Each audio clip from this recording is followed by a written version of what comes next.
Now, when a person turns 18, they can register to vote, play the lottery, and make sure they have a will in place. That's right. We're continuing Consumer Week with family law attorney Jennifer Guidmond-Quigley to chat about wills, particularly living wills, and why every adult needs to have one. Good morning. Thanks for coming in. So what's the difference between a will, a living will, and a power of attorney? It's a great question. I get this all the time. So a will is something that you can designate someone to administer your estate and name guardians for your minor children and distribute your assets at your death.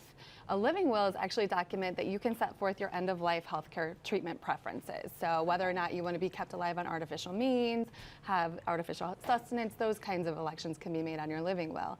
And then powers of attorney actually designate an agent to act on your behalf if you become disabled. So if you're in an accident or a coma, that person can make your healthcare and your financial decisions for you. So who should have a will, and then what should be in the will? Well, I mean, there are several triggers in life as to what would necessitate someone to set up a will. Some of the more common ones would be having children, becoming of age 18 and starting to acquire assets. You know, if you acquire a pet and you want to make sure your pet's provided for, all these things can, you know, kind of trigger setting up your estate plan, and that includes the will. Well, so Jennifer, as I'm trying to understand here, you mentioned with a will, you mentioned document. So it can't be something as flighty as a verbal agreement, and that's not how this works. No, I mean, Illinois, all the states have different execution requirements for wills. Illinois specifically requires it to be in writing with specific formal execution requirements. So there has to be witnesses, and so it's not like someone can just write it down on a piece of paper and it be found valid, or verbally tell someone what they want. They actually have to put it in writing and have it validly executed. And I hear about a lot of people that end up having godparents, but it may not always be written down. So how does that work in terms of taking care of the children? That's such a great point. A lot of people think because they have named someone as godparents, they're going to automatically take care of kids, but that's actually not what the courts will look at, and it's not legally binding. So you have to put your guardian preferences in that will or in a standalone guardianship designation for that to actually be legally binding. And how official does it need to be? Like I was just telling you before we started, I have a document explaining what I want, but it's not registered anywhere. It's not filed with the court. How official do these things need to be? I mean, it definitely needs to be in writing and properly attested by witnesses. And in terms of filing anywhere, it doesn't need to be filed anywhere, but it does need to be properly put into place and witnessed.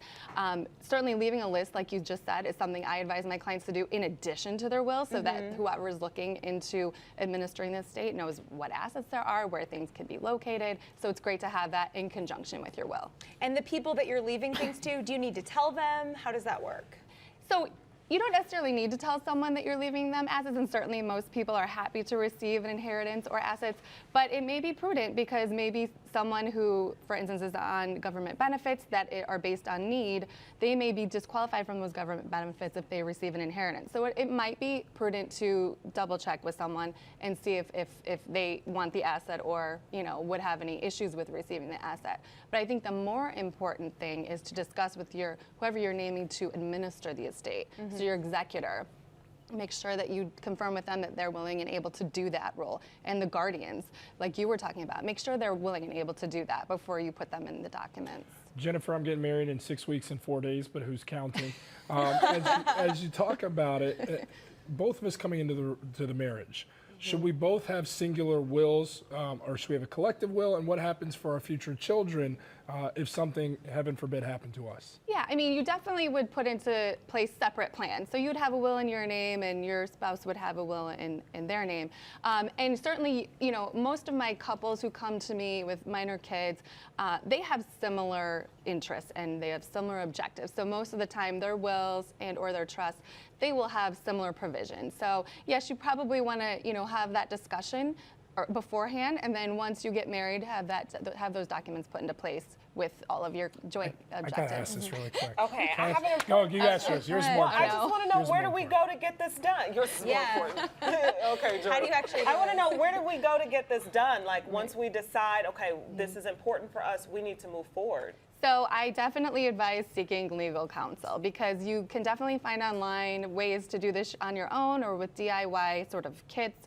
But you certainly, this is important enough that you should have legal counsel and have an attorney So draft find an these attorney documents for that- you. that Absolutely. How much will specializes that in wisdom cost? Like, can you do it for $100, $200, or is it way more than that? So it really all depends on what it is you need. If it's a single person getting their plan done or a couple who are getting their plan done, and what level of complexity is involved. So I think, you know, if you're a couple and you've got some acquired assets and you've got some kids, you know, you can look at probably in this area spending at least $1,500 and up on for an investment on your estate Okay, plan. Jordan Jennifer, I got to is know really about quick. to leap out his I chair.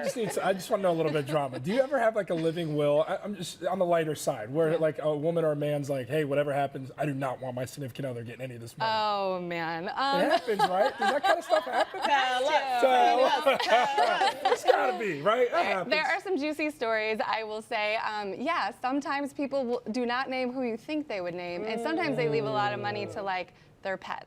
So yes. that's always a fun Like one. Karl Lagerfeld. Exactly. That's what he just did. Did you pet That's the always a cat? fun How one. does that work if you leave it to the pet? Yeah, well, It's for their care. It's more or less for Right, their but care. who takes the money? So the dog you can't would walk have- out the bank with the money. When we come back, Jennifer with Living Wills and Pets. Stay tuned, everybody. No, Jennifer, great stuff right there. For more information on family law and creating a living will, make sure you check out the law offices of Jennifer Guidmond-Quigley at gqlawoffice.com. Jennifer, very helpful stuff right there. Thank you very much. Plus, Consumer Week continues on tomorrow. We're chatting home inspections and what we need to do before purchasing a property.